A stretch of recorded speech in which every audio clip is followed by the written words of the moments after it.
Welcome to another episode of Dead Times, the only horror movie podcast that is recorded inside a psychiatrist's office. I'm your host, Peter, and with me, as always, is the guy constantly hypnotizing people with his magical gem, Tim. Tim, how you doing? I'm doing just fine. Thanks for having me. All right. Today, we're talking about 1936's Dracula's Daughter, the sequel to the original Dracula in the Universal horror movies. It's the oldest movie that we've uh, covered so far. And it And is a sequel in that it picks up literally like the minute that Dracula ends, which I was not expecting. yeah, when I first suggested this movie, did you think it was going to be a sequel? I mean, I assumed that it would, take place in a continuity following the Dracula story and presumably the first movie, but I didn't think that it would be as direct of a sequel as it is. hmm Yeah, like it is very much. It takes place like the next day, or most of the action takes place within like a week or two of the death of Dracula in the first movie. Um, Yeah. and they actually even reuse the sets of the original Dracula. Um, Okay, that makes sense. yeah. I was wondering about that because the sets were really beautiful, and I was like, no way they built all these from scratch for for a 70-minute movie. Yeah. And this is basically a lost classic. In some ways, Yeah. this movie is more influential than even the original Dracula. But it's a movie that not that many people know about. Um, it's sort It's of, just that one of them is definitely Anne Rice. yeah. Oh, yeah. Well, Anne Rice uh, stole so much from this movie that she actually references it in her actual books. Um, in Queen of the Damned, there's a vampire bar called Dracula's Daughter, and then there are a couple other books where like posters would be up. The movie poster for Dracula's Daughter is mentioned as being hanging on the wall. Um, but yeah, this movie um, radically reinterpreted what we think of what vampires, um, and is sort of the foundation that this movie. Like, I feel like it disparages this movie to say that this movie is how Twilight got made. Um, No, but but it is part of why Twilight got made. yeah, this is where we shift, or where the ideas that eventually snowballed all the way into Twilight came about. Um, it is radically different from Dracula. It's It is the radically source of all the that Twilight squandered. yeah, it's radically different than Dracula. It's radically different than any vampire story that was told before it. Um, Yeah, but presumably created, nearly from scratch the archetypes and tropes associated with that we associate now with female vampires. yeah, Almost out of the blue. yeah. I mean, there's a lot of Carmilla sort of in there. A lot of Carmilla. Uh, Yeah. um, and there were a couple other sort of design looks of female vampires that predate this, but uh, like this is sort of how we think of vampires now is very much Countess Maria Zaleska, as opposed to really what Dracula represented. Um, like without this movie, there would be no Being Human, there would be no Anne Rice vampires, there would be no Buffy the Vampire Slayer. It's all sort of No angst. This yeah, is the movie. Uh, hmm yeah, that's the link between vampires and angst. hmm yeah, and again, very few people know this movie exists, but the effect that it has had on vampires as a pop culture phenomenon has been incalculable. I would agree. So, what were your first impressions of the movie? Let's see. Um, it's very very good.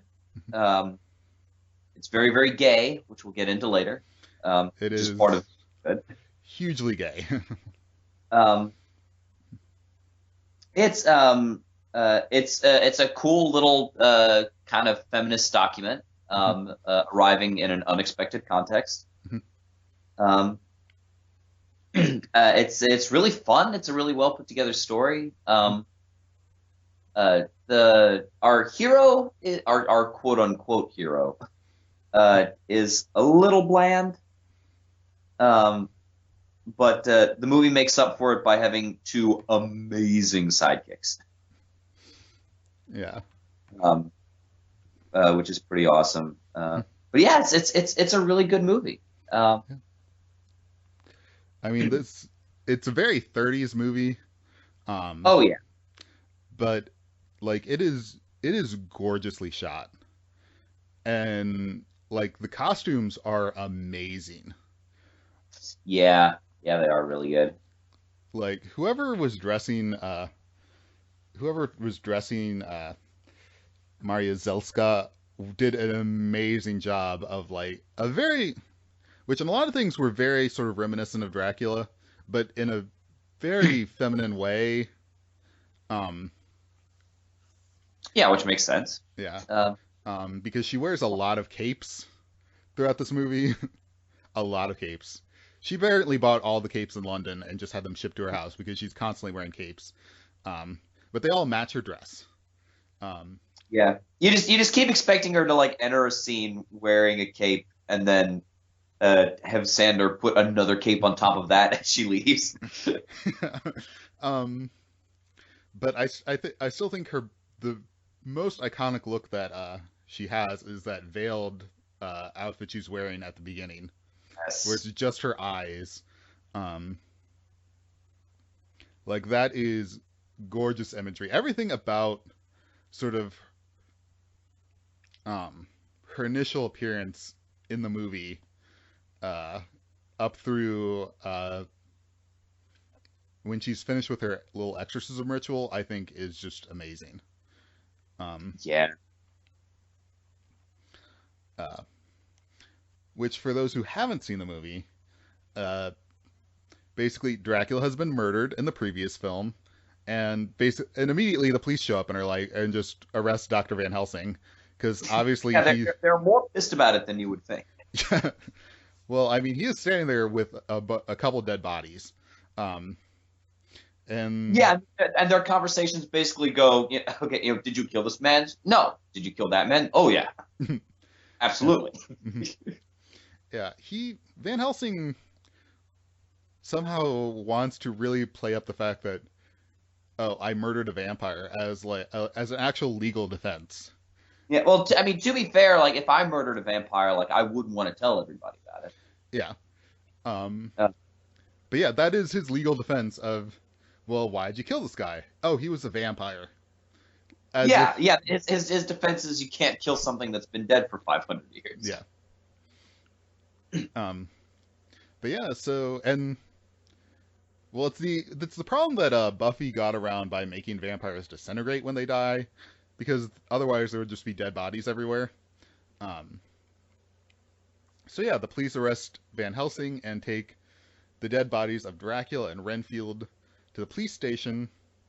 Um, and then the Countess comes in, uh, and she hypnotizes the one police officer and then steals Dracula's body. Um, for what's probably my favorite scene in the movie, um, where It is very good. yeah, she performs basically an exorcism. Um, her working theory seems to be that if she can cast Dracula out, destroy his body, send him to hell, which she literally keeps talking about, may you Yeah. go to the infernal place with all the demons, that then she can be human again. Uh, does not work. No, and this touches on something that I was thinking about because um it's never explicitly confirmed, I guess, but um she is the only one who refers to herself as Dracula's daughter. Um, and at the end, Van Helsing refers to her as somebody who died hundreds of years ago. So I would presume that she is not, in fact, the biological daughter of Count Dracula. She is just somebody who was turned by him at some point. Yeah, Because we are never given any indication whom or how he might have had a daughter with. yeah, they definitely Instead don't. of really get into it all. Um, but I guess it could be both. They do go into the fact that Dracula is 500 years old and uh, Maria is like 100, 200 years old. There is a huge age difference between them when Dracula had already been a vampire for a very long time. But yeah, they don't Yeah. really go into how they're related per se. Um, which I guess that leaves it up to you. I mean, Dracula in the original movie had wives. Are vampires capable of That's having true. children? Um, or is she someone that he turned and that it's vampire parentalage as opposed to just biological? Well, yeah. The thing is that because we're given to understand that because vampires are immortal, that they sort of stop physically aging at the point when they were turned. Um, and so that's how that conversation with Van Helsing goes. They're looking at her as she's beautiful. She was beautiful on the day she died.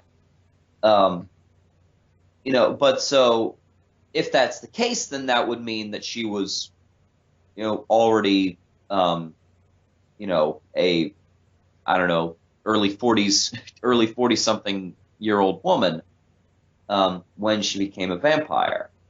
Um, rather than how would that even work? Would the spawn of two vampires just automatically be a vampire, or and if it was, why would it not just remain an infant? Um, there's and I'm not complaining. I don't really demand more world building from this, but I think if that is the implication, then that's interesting, because then that would mean, because her motivation through a lot of this movie, through most of it, is to free herself of being a vampire. Um, and it would be interesting, and it would add some context to that if the implication is meant to be that she was not always a vampire. Um, that if she, aged up to her appearance as a normal human being, and so can look back on that time with longing, rather than just thinking of being human in kind of an abstract way. So I don't know, but I think it's interesting to think about. Yeah, I mean, this movie is very clear that being a vampire is something Dracula inflicted upon her. It's just Right. never precisely made clear how that happened. Um, because Yes. certainly neither of Maria's two victims don't turn into vampires. Um, Although it's implied that she could have that ability because that's what she wants to do to Jeffrey. yeah, and that's what Sander wants to have done to him. Right. Um, but it's not obviously not some sort of automatic process. Um, Yeah, and Xander got an early start on the demeanor. yeah. Um, yeah. So she performs an exorcism on Dracula's body, which is, I think, it's a very evocative scene, very beautiful scene. Like it's all smoky and fires and throwing salt and um, there's that Yeah, and lovely moment where looking menacing. she's holding the cross, uh, both to, and while simultaneously trying to ward Dracula's soul off, drive it into hell, while also reviling it herself. Um, Yeah, yeah. That's kind of the whole movie right there, really.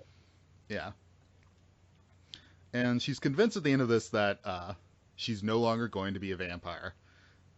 It does not work at all. Is incorrect. uh, Although I do appreciate that somebody finally did the smart thing in a vampire franchise, and upon killing a vampire, immediately destroyed its body. yeah. It just turned out to be it was another vampire. Yeah, yeah, I guess, yeah. uh, Takes one to know. exactly.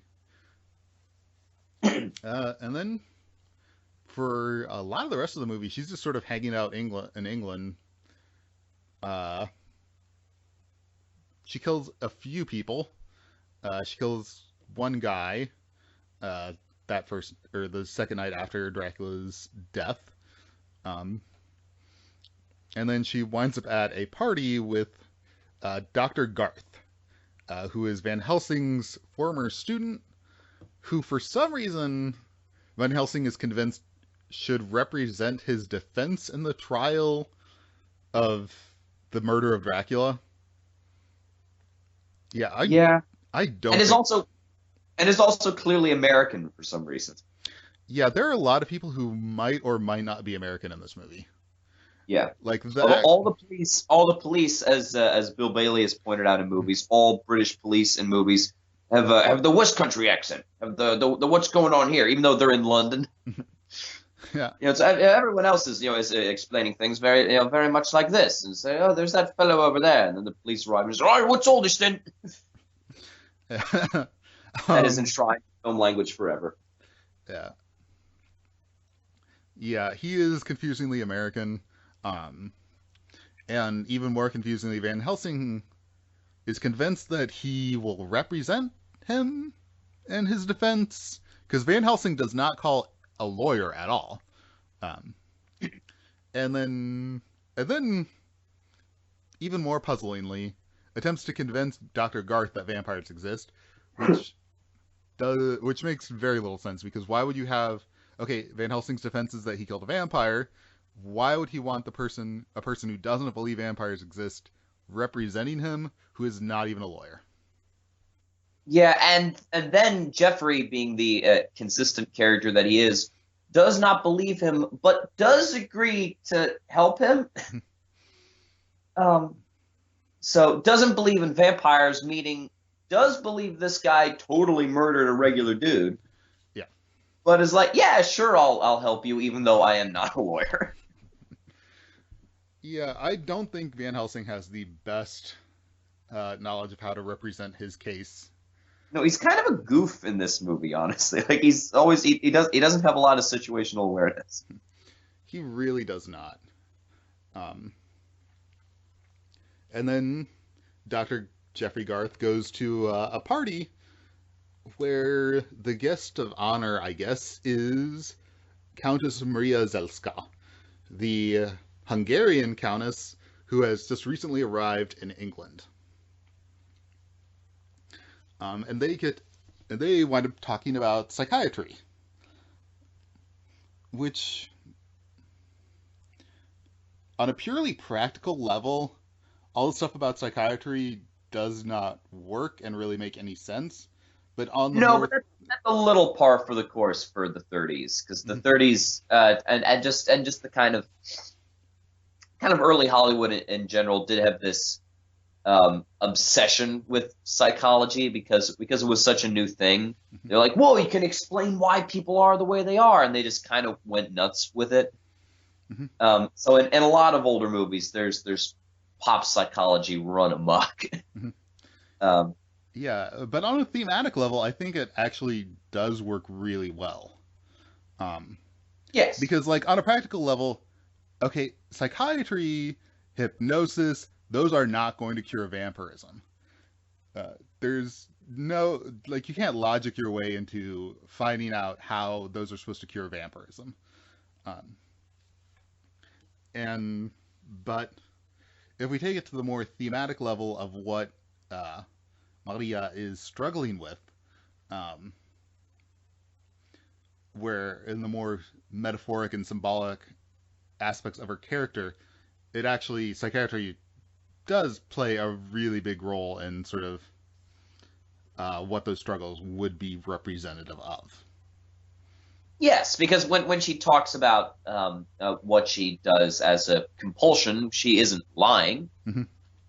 It is something she is compelled to do. Hmm. Uh, it just happens to be in part by her biology, not just Yeah. not by her brain. Yeah. Although I assume it's because of the fact that we are so removed from the 30s, but Jeffrey gives her really terrible advice, Yes. which Oh my God. he tells her, "Oh, well, what you've got to do is tempt yourself." Yeah, and he even says it's like what we do with alcoholics. What we do with an alcoholic is we make him sit in front of a drink and not drink it. I'm like, no, you shouldn't do that to alcoholics. That is the worst thing you could possibly do. Yeah. Because they'll drink it. They're an alcoholic. Which is exactly what happens in this fucking movie. I'm right. Yeah. No, well, the movie does not call him an idiot outright, but it does say that his ideas of how people work is really wrong. Yeah. Uh, like every time I watch this movie, I cannot believe that he gives her that advice because it is so spectacularly terrible. Uh, but anyways, he tells her, "Oh, well, you just need to use your willpower to get over it. So go tempt yourself." And so, Which is Maria, even more hilarious said to a vampire, yeah, where where tempting yourself means endangering someone else's life. yeah. So, Maria has her manservant Sandor, go out and AKA Igor Light. yeah. Uh, I'm not sure what Lily is exactly supposed to be. If she's supposed to be just a homeless woman or a prostitute or um, just someone who is really poor. It seemed implied to me that she was a prostitute. She Yeah, was because she's a little well dressed to be homeless. yeah. She's just someone who's on the street that apparently is willing to go back to strange apartments for nominal amounts of money. Um, Yeah, yeah, that scans to me. mhm. uh, and so she goes back up to the house and she is supposed to be being painted by Countess Maria Zelska. And there's some very long undressing scenes and Boy, there is. yeah, and some very lustful looks um, before Lily is hypnotized by Maria's beautiful ring um, and drained of all her blood, which I think is one of the things that this movie is most well known for is it's fairly overt lesbianism. As overt as it could at the time. Yeah. Um, like she Maria Zelska is a lesbian. Let's just face the facts. Um, Yes. her she has a weird relationship with Dr. Garth, but the times where she actually is intimate with someone is always with a woman. And I would be very remiss if I did not say that this movie has had over the years criticism about the fact that it's depicting basically a homosexual as a monster that preys As on young women. or as a literal vampire. Yeah. But I do not really interpret it that way at all. Um, I've actually written an article on this movie. Um, I think that if you look at what the way the movie functions, the way psychiatry functions in the movie, the way the movie ends, it's actually a very positive view of homosexuality. Yeah, it's fairly straightforward. It's something, her vampirism is something that she tries to cast off in order to fit in with society, and by the end learns to embrace. Yeah. That's pretty self-explanatory, I think. Yeah. It's complicated by the fact that she's a vampire, and so because it's a movie, she has to die Yeah. for making that choice. And the thing is that if you notice the But division, that end is not depicted as good triumphing exactly. It's supposed to be sort of tragic. yeah, Um, Uh, because it is all about how, well, again, that she's trying to change herself through psychiatry. It doesn't work. Uh, when she embraces who she is as a vampire slash as a lesbian, um, then she suddenly becomes more confident. She becomes a fuller person, more powerful, um, and then she gets killed immediately. Uh, and you know, yeah. which is tragic. Uh, it's tragic. And metaphorically does work given the time that the movie was made. Yeah. That reaching that kind of openness and self acceptance Hmm. was not rewarded in the Yeah. 30s. Yeah. It was not something anybody looked kindly on. And this movie is unique for the fact that this is the only one of the sort of classic vampire movies where the vampire is killed at the height of their power. Um, Yeah, all the other ones, it's usually you wait until dawn, you find the coffin, you stake them there. When they're weak, when they're helpless, um, she is at the height of her powers. She is, and she's killed. They don't even attempt to get close up to her. They shoot her with an arrow, um, which is again sort of, if we're going on this metaphor, then it's basically society striking her down from afar, for being who she is. yeah. Um, so I've always viewed this as, actually a very positive movie about uh, homosexuality, very sort of James Whale, who directed Frankenstein, Bride of Frankenstein, uh, rather subtly made his movies about being gay. I think this one is much more open about being gay and very much more empowering, even if uh, the gay character is a vampire who does die at the end. It's better than being a corpse monster. It really is. Um, um, yeah, which I guess would be the reason for that is that uh, unlike Frankenstein's creations, vampires are and always have been in all of fiction very explicitly and actively sexual beings. mhm. So it really fits, and it's why sex ends up worming its way and then eventually kind of taking over the vampire genre Yeah. as the decades roll on. Is because it's always had a natural place there. It's based on um, our fear of vampires. Did sort of develop out of fears that people had about sex Mhm. and about predatory behavior. Um, you know, um, in a way that werewolves are treated like that sort of some of the time, but it's a different thing. Yeah. Uh, Well, in this case, this movie is obviously drawing inspiration from Carmilla, which predated Dracula by like 25 years and was also very explicit about being, or as explicit as it could be, about being about lesbianism. Um, but in that case, the vampire is evil. And there's no attempt to humanize her the way that Maria is humanized. yeah, is right from the beginning, right Mhm. from the first scenes of the movie. She is a sympathetic character. Yeah. Um, and even putting aside the sort of metaphorical positivity of her embracing her nature, even if you view that choice as ultimately not a good one, since we don't want people to be vampires. um, like still up to that point, and even sort of up through that point, she is textually and explicitly depicted as a sympathetic character. Mhm.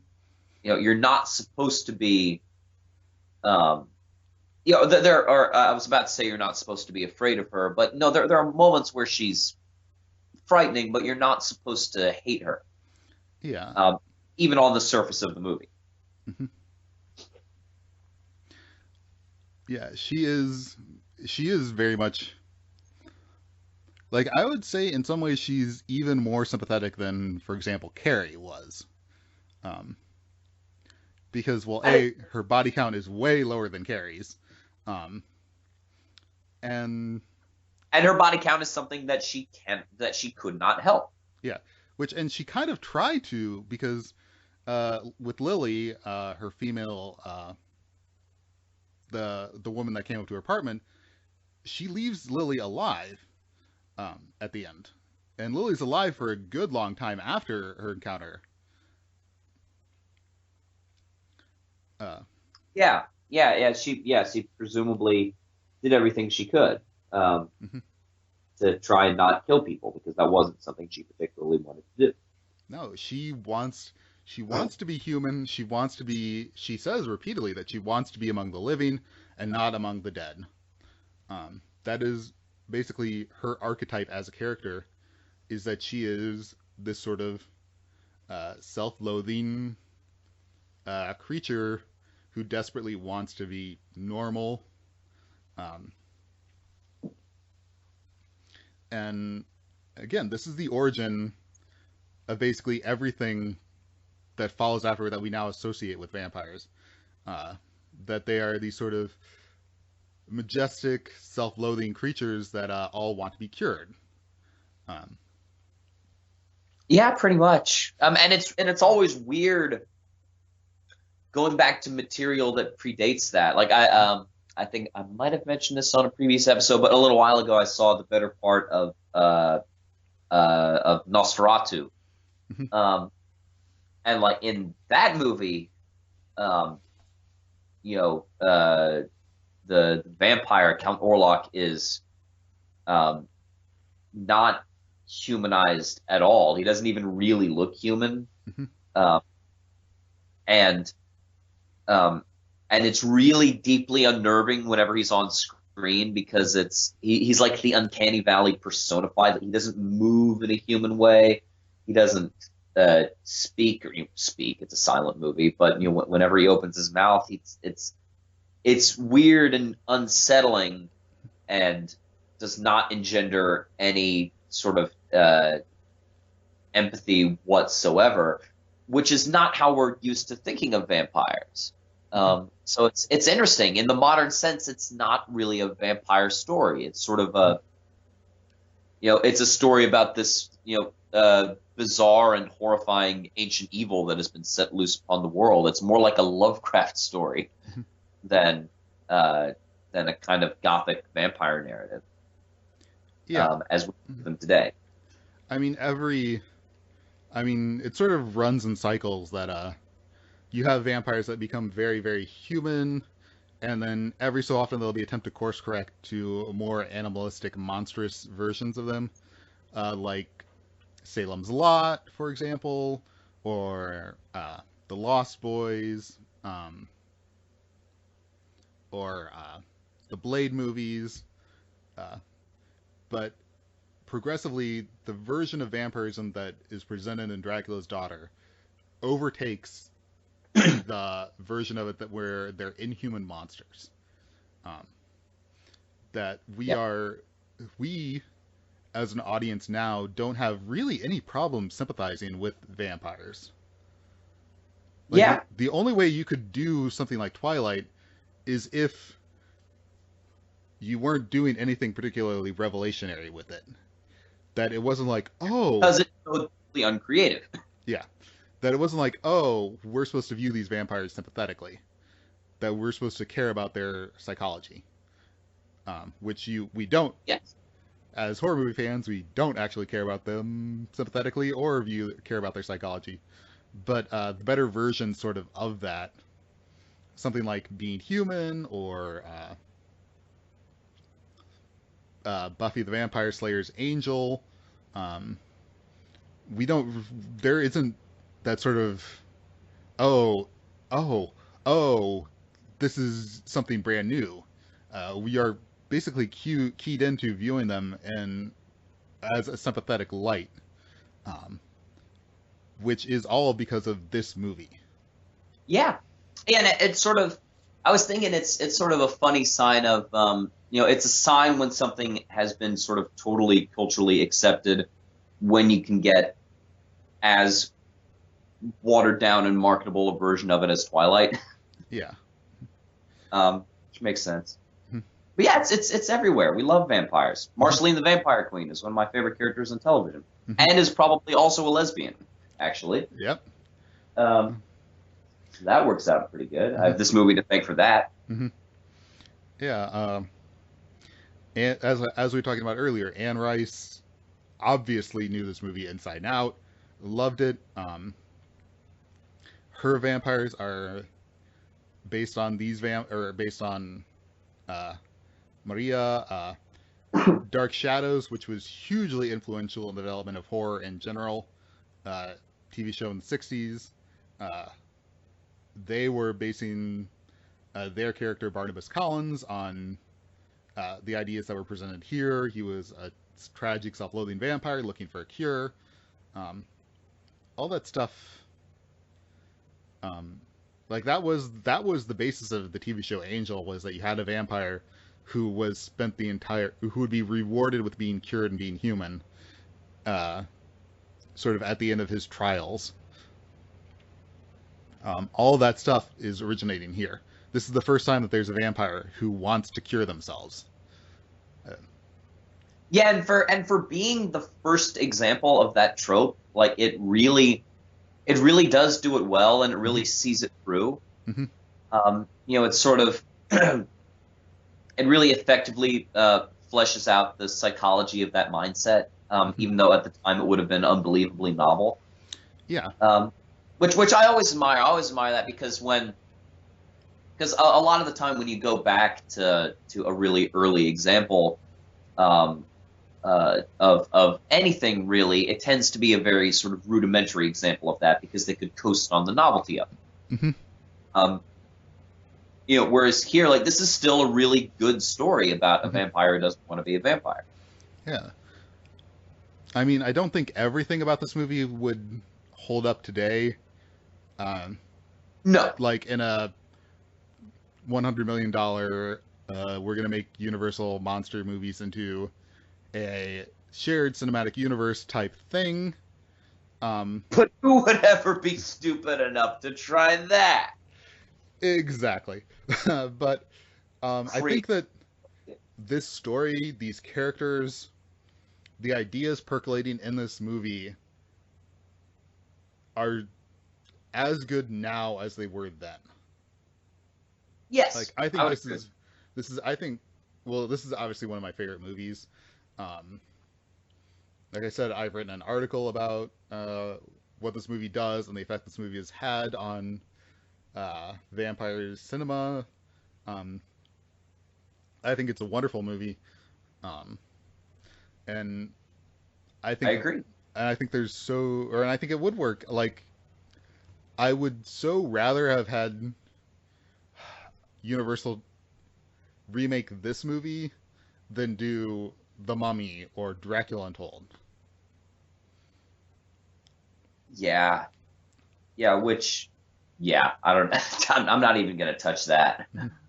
But yeah, absolutely. I don't have much bad to say about it. I kind of wish that the main character had been Janet.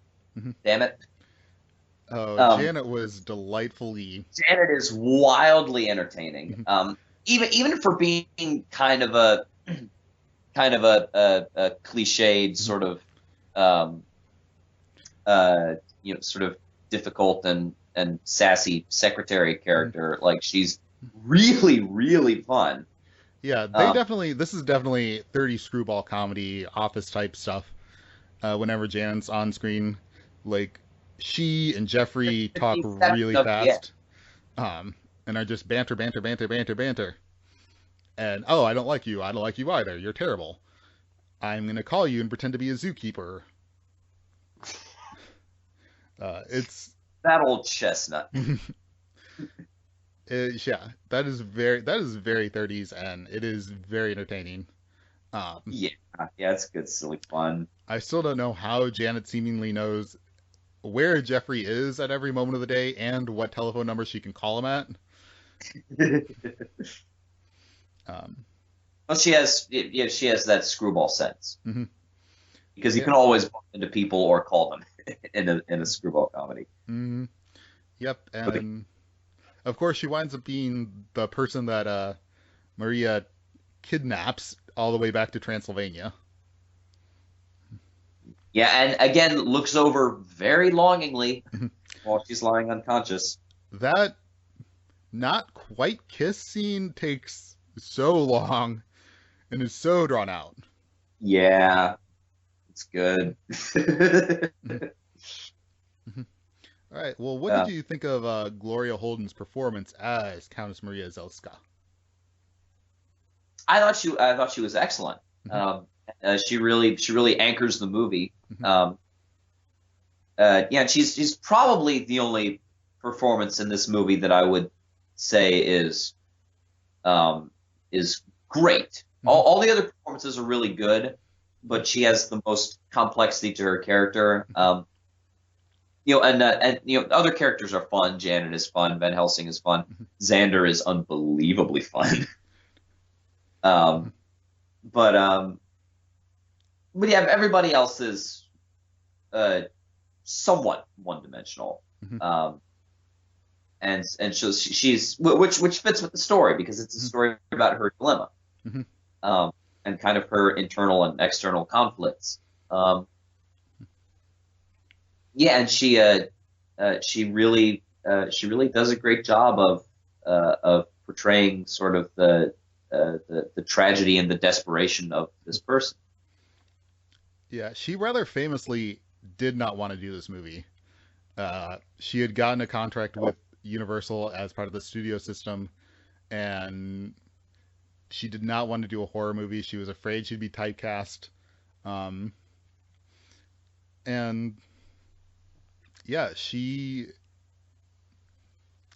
seemingly hated everything about this movie, or at least about making this movie. Mhm. Um, which some critics have said is sort of why her performance is so great because her self-loathing is pretty natural.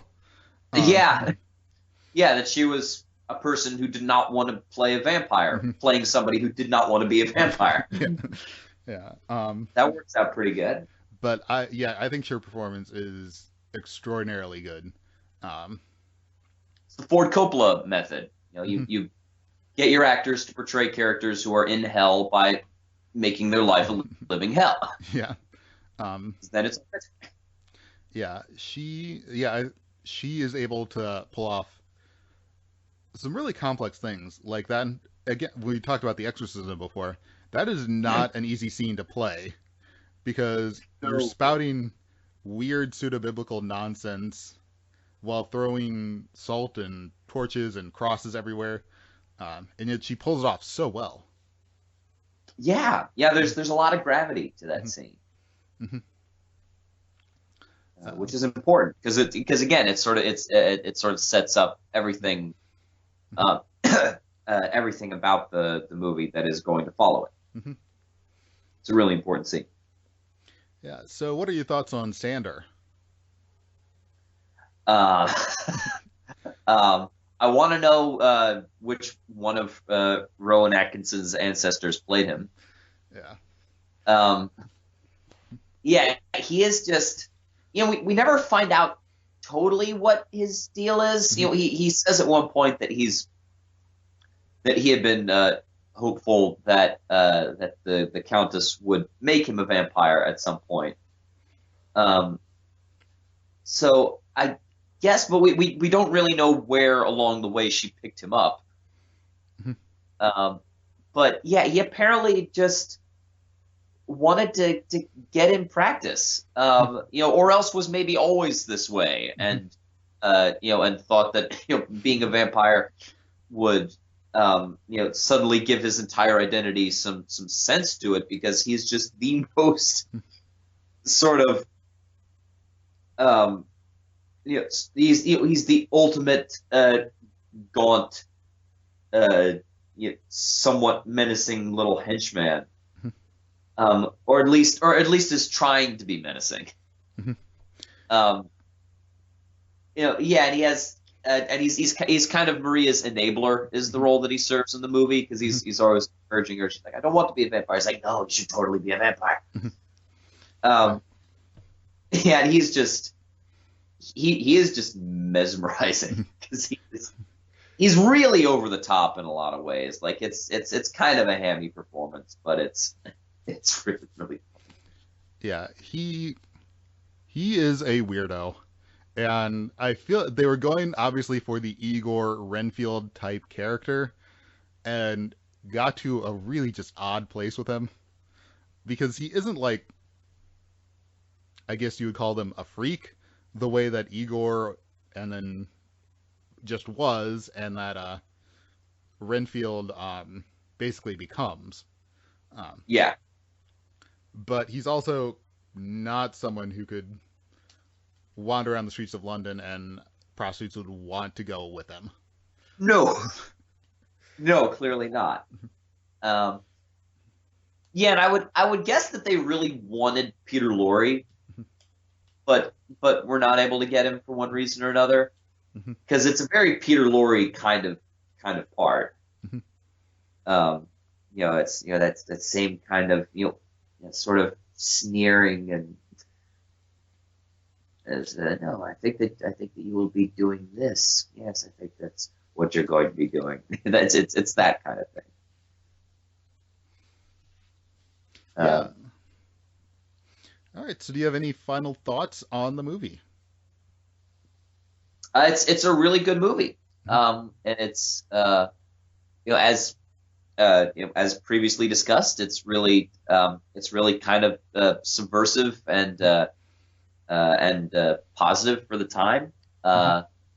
And even outside of that, it holds up really well Mhm. as an enjoyable, suspenseful little movie. Mhm. Uh, Yeah. I mean, it obviously could not go hog wild with the vampirism. Uh, she never gets fangs. You never see her actually kill someone or actually drink blood. Um, yeah, yeah, but I guess not. I didn't even think about that. mhm. but it is a really enjoyable movie that sort of not that many people know about, and they really really should. I agree. All right, let's get to our final segment, best death. And there are really only three deaths in this movie. So which one do you think was the best?